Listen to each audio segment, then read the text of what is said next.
कहानी का नाम है जूता कितने का पड़ा। आगरा केवल ताजमहल के लिए ही नहीं, जूतों के लिए भी प्रसिद्ध रहा है। बादशाह अकबर के जमाने से ही वहां जूतों का उद्योग प्रगति पर था।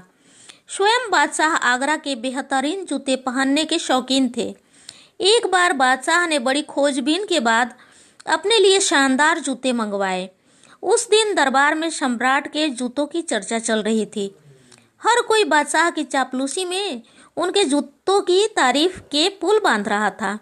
कुछ देर बाद जब दरबार में बीरबल ने कदम रखा तो उन्हें भी बादशाह के जूतों के बारे में बताया गया।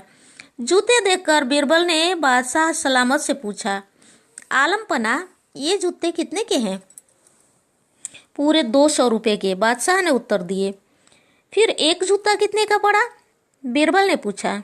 100 रुपये का, बादशाह ने तुरंत उत्तर दिया। किंतु तभी उनका ध्यान अपने उत्तर पर गया तो शर्मा कर रह गए।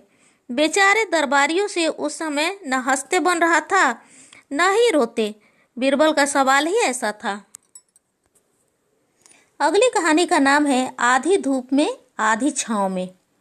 एक दिन बादशाह अकबर ने खफा होकर बीरबल को नगर से बाहर निकल जाने का आदेश दे दिया, मगर बीरबल हर हाल में खुश रहने वाले थे। वह यह भी जानते थे कि बादशाह सलामत का यह गुस्सा थोड़े ही समय का है, शीघ्र ही उनकी नाराजगी दूर हो जाएगी। अतः वे नगर से बाहर एक गांव में जा बसे। अज्ञातवास करते करते महीनों गुजर गए। न बादशाह ने उन्हें बुलाया और न ही वह आए। समय समय पर बादशाह बीरबल को याद करके चिंता करते, पर बीरबल का कोई अता पता न मालूम होने से वह लाचार थे। जब किसी प्रकार बीरबल का पता नहीं चला तो बादशाह ने उन्हें ढूंढने की नई तरकीब निकाली।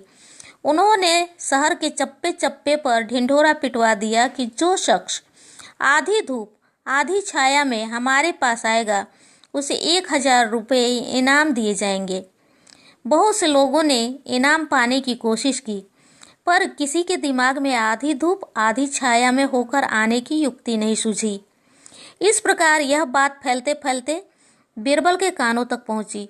वह अपने पड़ोस के एक बढ़ई को बुलाकर बोले, तुम एक चरपाई अपने सिर पर रखकर बादशाह के पास जाओ और उनसे कहो कि मैं आधी धूप और आधी छाया में होकर आया हूँ, इसलिए मुझे इनाम मिलना चाहिए। बढ़ई बीरबल की बात मानकर चरपाई सिर पर रखकर बादशाह के पास पहुंचा और बोला, बादशाह सलामत, मैं आधी धूप और आधी छाया में होकर आया हूँ, मुझे इनाम के 1000 रुपये मिलने चाहिए।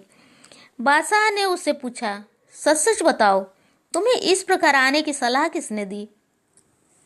बादशाह सलामत, कुछ दिनों पूर्व एक पंडित हमारे गांव में आकर बसा है। लोग उसे बीरबल के नाम से पुकारते हैं। उसी के कहने पर मैंने यह कार्य किया है, बढ़ई ने भोलेपन से कहा। बढ़ई के मुख से बीरबल का नाम सुनकर बादशाह बड़े प्रसन्न हुए। उन्होंने खजांची से बढ़ई को 1000 रुपये इनाम के रूप में देने का आदेश दिया। फिर बढ़ई के साथ अपने 2 खास कर्मचारियों को बीरबल को लाने के लिए भेज दिया।